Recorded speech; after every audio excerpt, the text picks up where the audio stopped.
Today we're going to chapter 2 of SD 44, Aviveka Sutta, A 392, the discourse on solitude.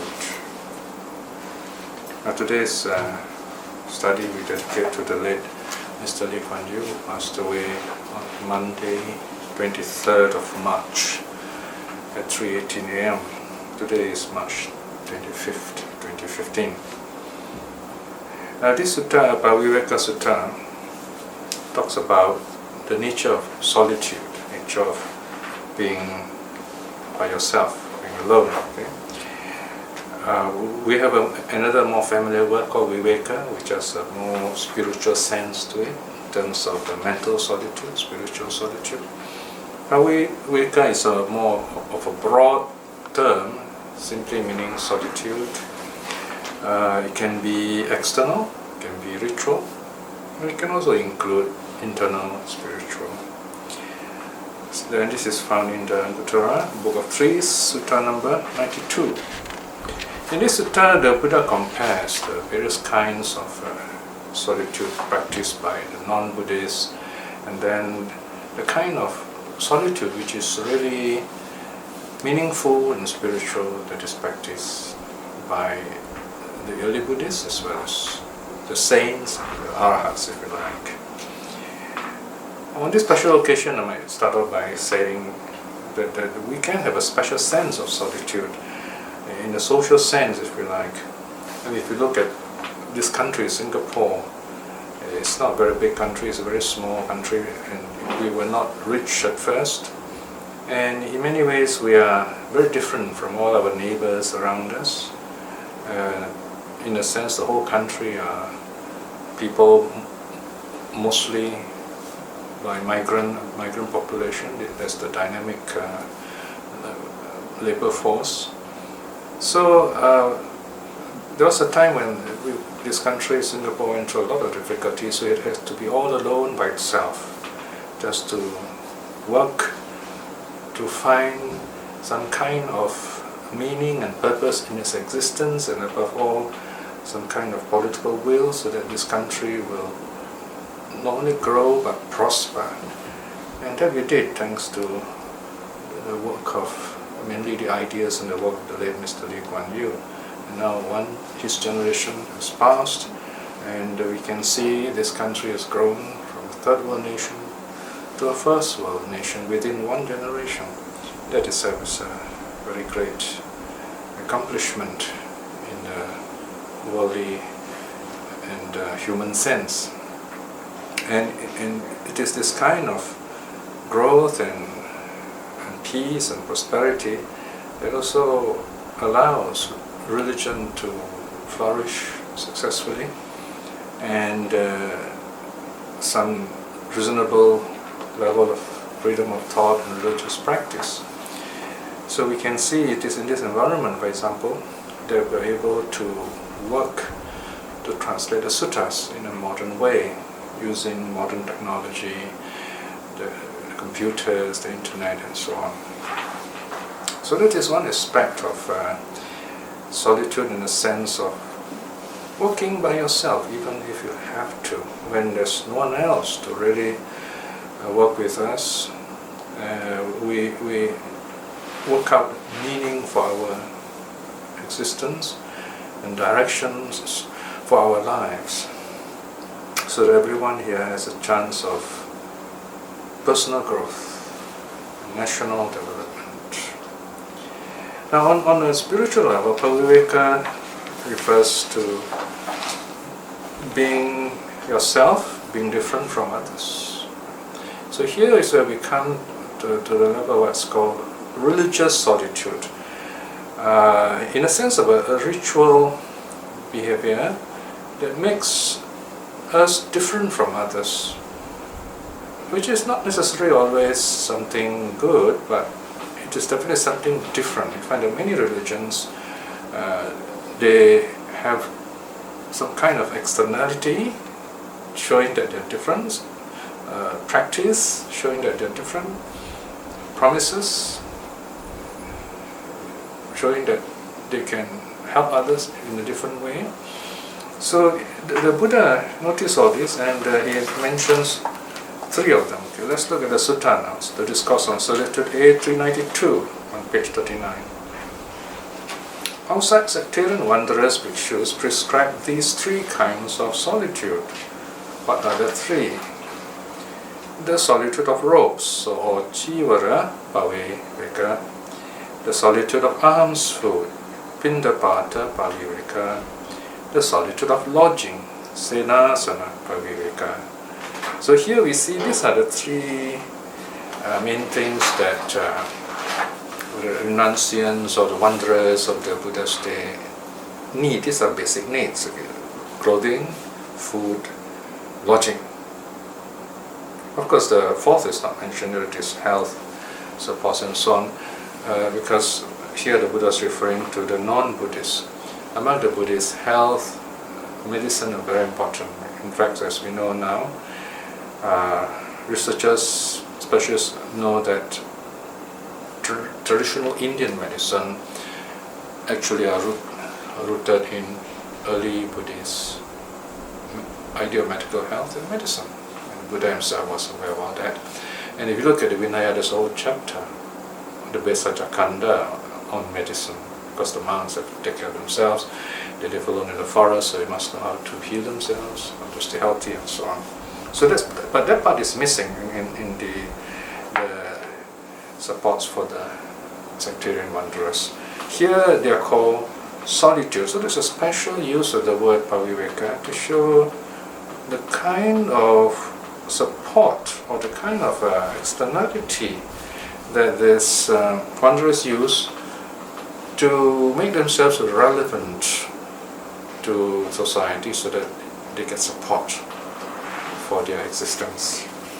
Then the Buddha continues, here bhikshus, the outside sectarian wanderers, prescribe, notice the word prescribe, the solitude of robes thus. In other words, they define the solitude of robes, in other words, the religiosity of clothing.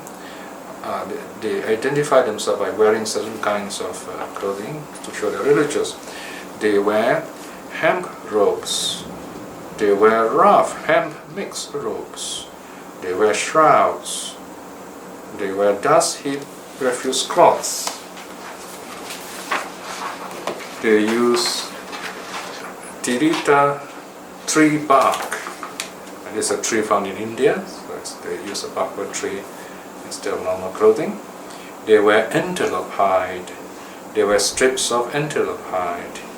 They wear kusha grass robes. So these are robes woven together to look like cloth, but they're not very comfortable. We're talking about rough grass.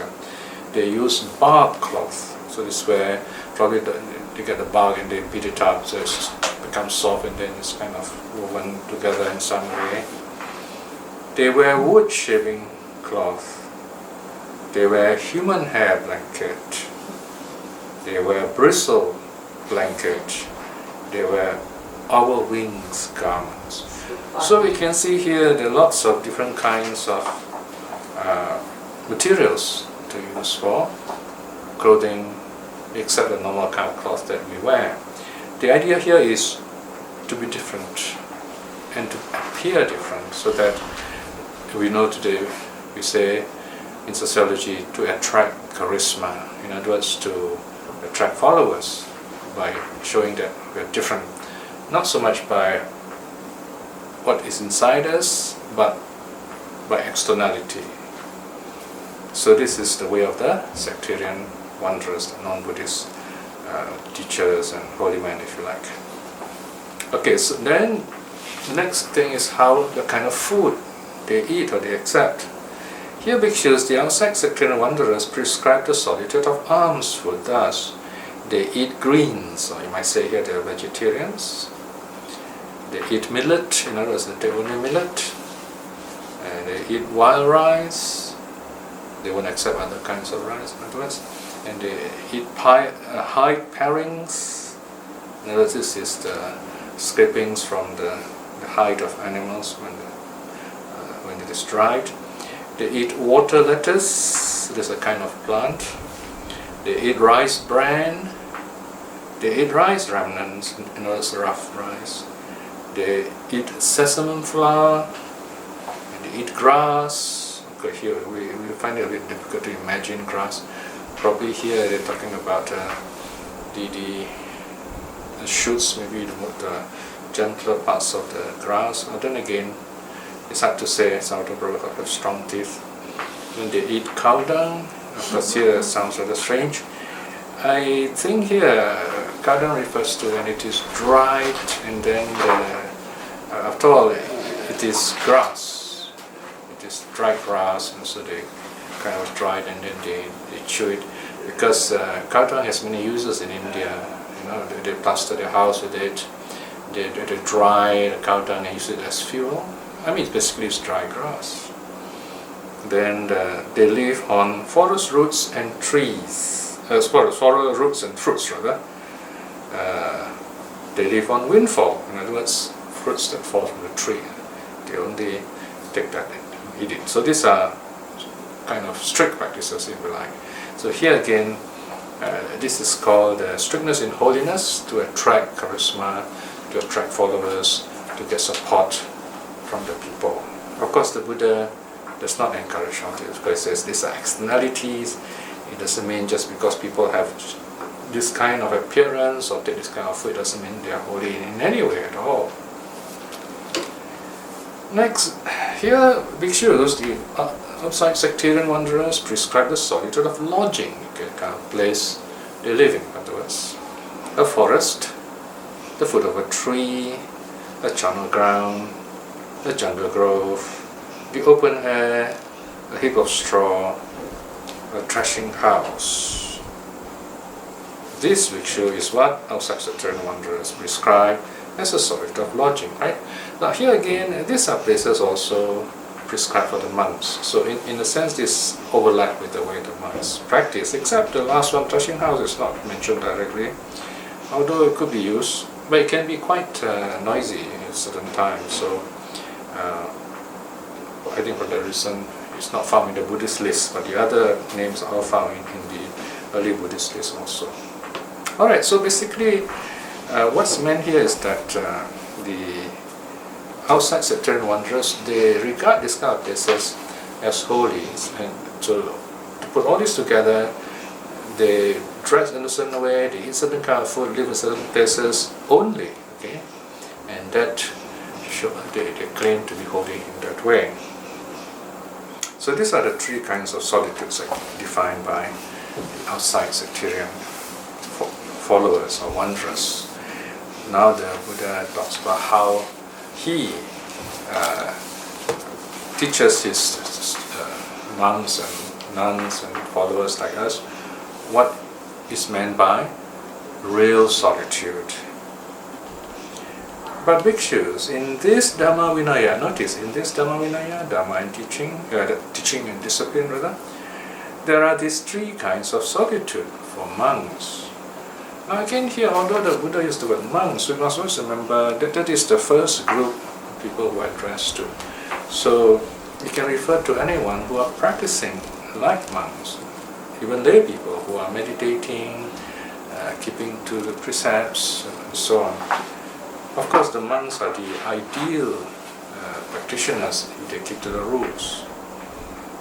So, three kinds of solitude for monks or for the practitioner.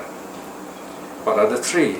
Here, bhikshus, a monk is morally virtuous, and immorality has been abandoned by him, so he is secluded. Notice here, right? In other words, you keep the precepts and you are morally virtuous. So it's not just a monk, it's also can be a layperson, layman or laywoman also. Number two, he is of right view and has given up wrong views. So is secluded. He is one who has destroyed the defilements, having given up the influxes, and so is secluded. And these are very important definitions. These are spiritual definitions of a true practitioner. In a sense, you might say these three nicely fit the three trainings, if you like, Sila, Samadhi, Panya, right? morally virtuous, comes under Sila, Silasika, training in moral virtue.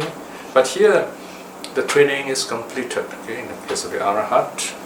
Number 2, Samadhi, mental concentration, which is the mind is clear and you have right view. And then wisdom destroys the defilements. Okay, so you have more or less the tree training has been completed, in other words. So if you see, especially the last quality, the third quality, destroy the defilements, having given up the influxes. Influxes here are the whatever goes through our senses and hold us back in this world of craving and suffering. All that have been cleared away and destroyed by the Arahat. Here when you see this last line, it refers to the Arahat. Bhikshus, insofar as a monk is morally virtuous and immorality have been abandoned by him, or right view and has given up wrong views, one who has destroyed the defilements having given up the influxes, and so is secluded, this monk Bhikshus I call one who has attained the foremost. What is the foremost here? Nirvana. Who has attained the essence. This is another name for Nirvana. The purified who is established in the essence. So in other words, this is the real meaning of purity. Not by external observances, not by the kind of food that you take, not by the kind of place that you live in. Right? Those are externalities. It's the what has changed inside you, internality in other words. Okay, that's what defines spirituality, the spirit, not the external. Then the Buddha gives the parable of the house lord plowman. Suppose Bhikshus, a house lord plowman's field of hill rice has ripened. That house lord plowman would quickly harvest it, right? Now hill rice is, I think it refers to this, what locally we call pulot, right? You know, it's kind of sticky rice. It has less water and it supplements the normal rice on the plains. Okay? So once this rice is ready, you will quickly harvest it. Why? Because if you don't, the birds will eat it, the rats will eat it, and it might rot if the weather changes, or the rain comes, if it's too hot or too dry, fire hazard might destroy the crop. So he has to quickly harvest it. Having quickly harvested it, he would have it collected. And having quickly had it collected, he would have it transported. And having quickly had it transported, he would quickly have it piled up. Notice the word quickly is repeated. In other words, this is urgency. Okay? Having quickly piled it up, he would quickly have it threshed, right? Beaten on the ground, or some kind of device to remove the grain from the straw and the stem and so on. Having quickly had it threshed, he would quickly have it removed. Having quickly had it removed, he would have the straw removed. Having quickly had it removed, and he would quickly have the chaff removed. In other words, the cover, the husk, and the grain are separated. Having quickly had it removed, he would quickly have it winnowed, right? So in those days they would kind of put this grain and the chaff together in a big kind of basket, flat basket, and kind of throw it up carefully, and it would be outside in the wind, and the wind would blow it away, blow the chaff away, leaving the grain back into the winnowing basket. Having quickly had it winnowed, he would quickly have it brought over. In other words, safely put away.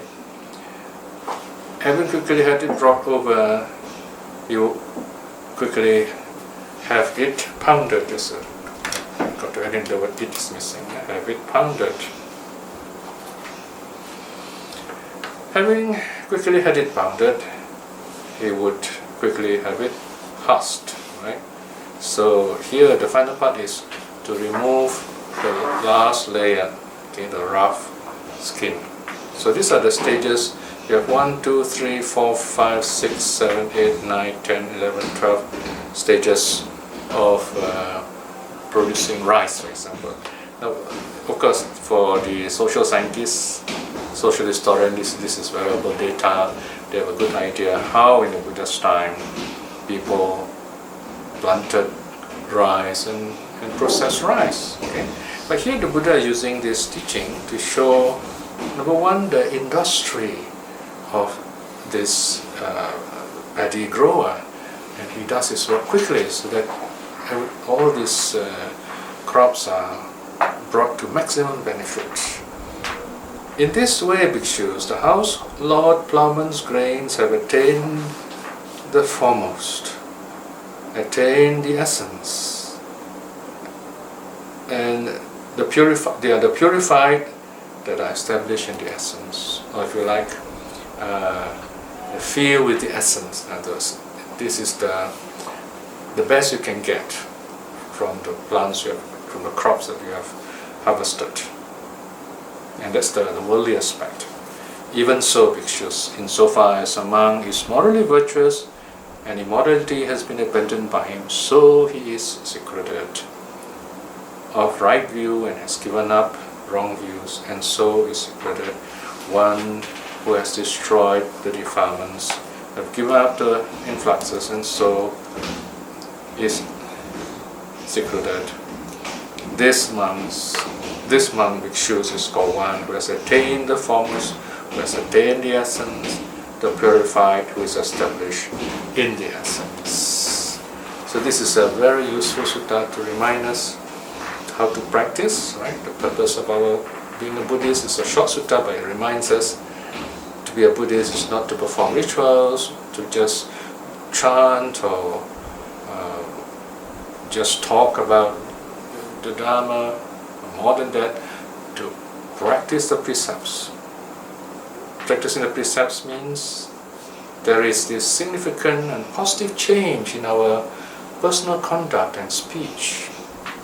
You find today when you go around the temples and listen to talks, the talks may be good, but you find many of the speakers, they're not friendly, they don't talk to you after that. They might not even smile or say hello to you when they pass you. Then you find it's sort of strange. This person just talked Dharma, but it's not friendly. So in other words, the body language is not helpful. And then you find somehow they have not changed themselves. They're not really happy. They might be very introverted, for example. So because of that, you find they're not really helpful to others. And if you really have personal problems or personal issues, then you find you can't go to them for help. Then if that's the case, I'm not saying everyone's like that, but if that's the case, then we can say they're not yet morally developed, morally cultivated. The body is not cultivated, the speech is not cultivated. So this is the first thing we need to cultivate. It's not how good Dhamma talks we can give. It is not how much we know, but this knowing must change us. And it is with that change that we inspire others through our talks, or just being present, listening to others, being kind to them. Then with that practice, there comes another level of change. Mental transformation. The change of heart, if you like, where you feel happy no matter what. This joy is there. Peaceful joy, silent joy. No matter what happens, you may go up and down in life, but the Dhamma is the constant. There's always this Dhamma there with you, and there's always this Dhamma that you are willing and able to share with others, no matter what. You're always ready to calm others, to help others feel safe and happy and healed. This is a very important aspect of Buddhist work, the practice of compassion by a person who has been transformed by the Dharma. And then finally, of course, wisdom liberates us. to attain stream winning and so on, so that we're on the way to awakening in this life itself, to become like the Buddha himself. So these are teachings which remind us not to get caught with all the strong sectarian ways which are flooding our cities and lives, and people are more concerned about proving their teachings right. The Mahayana, Vajrayana, even Theravada, you find people might, different speakers might try to say only their way is right, only their Abhidhamma is right, their version of teaching is right. And then we have people now, they know a lot of suttas and going around teaching, say, oh, now the arahats are not really awakened, they need to become Buddha. So there's very serious wrong teachings going around like this. And we have to correct this kind of wrong views and say, no, this is not what the Buddha taught. We don't accept such teachings. And the arahats are already awakened beings, just like the Buddha. So there are many wrong views going around today, especially with modern technology, computer, and internet you find, and of course printing of books also. All these wrong views are being spreaded with greater efficiency and sophistication. People get confused easily. That is why we cannot spare any effort when we can have the chance to teach the Dharma, because someone with wrong view may never have the chance to hear the true Dharma again, and for the rest of their lives they have this wrong idea in their heads. So whenever we can, we should gently tell people, this is what the Buddha taught. Read the suttas, do your meditation, be kind to others, show love, loving kindness. Then you're practicing the Buddha's teaching. So, reflecting in that way, today, as I said, we dedicate this study to the late Mr. Lee Kuan Yew, who passed away on Monday. Let us do a short reflection for his benefit, wherever he is reborn. In this moment of goodness and silence, we reflected on the Buddha's teaching that is still with us. And having known this Dhamma, it is incumbent upon us to practice it, realize it, feel its joy and peace, and to be an example to others, to share this Dhamma with others, so that they too will feel the peace and the joy. Reflecting in this way is very good mental karma, better power of this karma. We dedicate all these merits to the benefit of the late Mr. Lee Kuan Yew, who passed away on Monday, the founding father of this country, who has brought us so much wonderful blessings in different ways. Wherever he is reborn, may he be well and happy. And may he continue to bless this country and his loved ones and all of us. If he is reborn in any suffering states, may he be uplifted quickly through the good deeds we have done, and through all our loving kindness, may he be uplifted with joy. By our own good deeds too, may we aspire to attain spiritual liberation in this life itself, especially attaining stream winning. In this moment of peace, let us send out our loving kindness to all our teachers, our loved ones and relatives, to our friends, to people we know, even to those whom we do not know. May they be well, may they be happy. And to those whom the Dhamma have not touched, may the Dhamma open their eyes, broaden their hearts, and let them see the truth, so that they too awaken with compassion and wisdom. May all beings be well and happy. Sadhu, sadhu, sadhu.